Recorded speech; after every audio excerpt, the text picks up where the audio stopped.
ដើម្បីការពារសុវត្ថិភាពនៅ account Gmail របស់យើងឬក៏យើងសង្ស័យថាមានអ្នកណាម្នាក់លួចចូលទៅប្រើប្រាស់ហើយយើងចង់ធ្វើការផ្លាស់ប្ដូរនៅលេខសម្ងាត់នៅ account Gmail របស់យើងអ្នកទាំងអស់គ្នាអាចមើលវីដេអូនេះបានហើយវីដេអូនេះគឺខ្ញុំនឹងបង្ហាញអ្នកទាំងអស់គ្នាពីរបៀបនៃការផ្លាស់ប្ដូរលេខសម្ងាត់ account Gmail របស់យើងជៀសវាងពីការលួចប្រើប្រាស់ពីអ្នកដទៃដែលយើងអត់ដឹងអញ្ចឹងណាអញ្ចឹងដើម្បីបងអាចធ្វើការផ្លាស់ប្ដូរបានគឺងាយស្រួលទេស្វាគមន៍មកកាន់ Channel Remobile Tech នៅទីនេះគឺយើងមានកន្លឹះតាក់ទងនឹង iPhone Android និង app កម្មវិធី AI ផ្សេងៗល្អៗជាច្រើនទៀតបើចូលចិត្តមាតិកាបែបនេះកុំភ្លេចចុច like ចុច subscribe ម្នាក់មួយផងសូមអរគុណឥឡូវយើងចូលមកកាន់វីដេអូរបស់យើងសិនដើម្បីបងធ្វើការផ្លាស់ប្ដូរលេខសម្ងាត់បានគឺខ្ញុំណែនាំឲ្យបងនៅ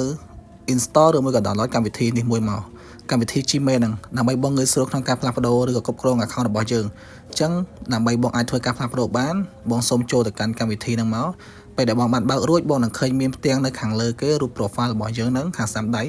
បងចុចទៅលើពាក្យហ្នឹងមក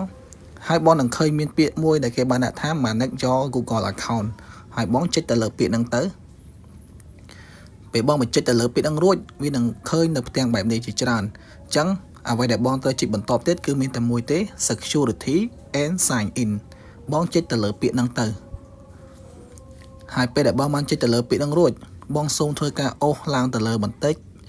ពេលដែលបងអូសរួចបងនឹងឃើញមានពាក្យមួយដែលគេបានដាក់ថា password អញ្ចឹងបងចុចទៅលើពាក្យ password ហ្នឹងទៅដើម្បីធ្វើការផ្លាស់ប្ដូរលេខកូដលេខ password របស់យើងចេញ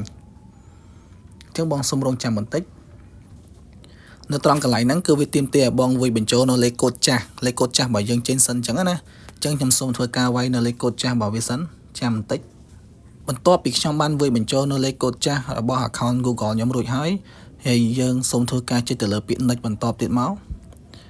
ពេលបងចុចទៅលើពាក្យ next រួចហើយវានឹងឲ្យបងវាយបញ្ចូលនៅលេខកូដថ្មីហើយតែប៉ុណ្្នឹងទេហើយនៅត្រង់កន្លែងលេខកូដថ្មីហ្នឹងខ្ញុំណែនាំឲ្យបងដាក់លេខកូដណាដែលថាយើងងាយស្រួលចាំក៏ប៉ុន្តែកុំឲ្យលេខកូដរបស់យើងគឺវាស្រួលខ្លាំងពេកយើងដាក់ឲ្យវារៀងពិបាកបន្តិចចឹងណាយើងអាចដាក់ជាលេខទូរស័ព្ទហើយមានអក្សរមានអីថែមថយតិចតួចចឹងទៅក៏ប៉ុន្តែយើងត្រូវចងចាំវាដែរកុំឲ្យភ្លេចអញ្ចឹងខ្ញុំសូមធ្វើការវាយបញ្ចូលនៅឧទាហរណ៍សិនហើយបើសិនចាំបន្តិចសិនអញ្ចឹងនៅពេលដែលបងវាយបញ្ចូលលេខកូដរួចរាល់ហើយអ្វីដែលបងចង់ឃើញលេខកូដរបស់យើងវាយបញ្ចូលមិញហ្នឹងគឺវាបែបមិនខ្លះយើងអាចចុចនៅត្រង់កន្លែងភ្នែកហ្នឹងបានបងចុចនៅត្រង់កន្លែងភ្នែកហ្នឹងទៅបងនឹងឃើញលេខកូដរបស់យើងអាលេខកូដនៅខាងលើជាមួយនឹងលេខកូដនៅខាងក្រោមគឺបងត្រូវតែដាក់ឲ្យដូចគ្នាមិនអាចដាក់ខុសគ្នាបានទេអាខាងលើដាក់បែបណាខាងក្រោមក៏ដាក់បែបហ្នឹងដូចគ្នាអញ្ចឹងបងអាចដាក់វាឲ្យដូចគ្នាហើយបងអាចចុចនៅត្រង់ពាក្យដែលថា change password ទៅអញ្ចឹងបើពេលដែលបងបានដាក់រួចហើយគឺបងចុចតែលើពាក្យហ្នឹងទៅគឺបងធ្វើការផ្លាស់ប្ដូរលេខកូដបងបានរួចហើយតែប៉ុណ្្នឹងទេតាមប៉ុណ្ណោះអញ្ចឹងខ្ញុំគិតថាវីដេអូនេះគួរទៅដល់ទីបញ្ចប់ហើយបើសិនជាចូលចិត្តនៅវីដេអូបែបនេះកុំភ្លេចចុច like subscribe ម្នាក់មួយផងសូមអរគុណសម្រាប់ការទស្សនា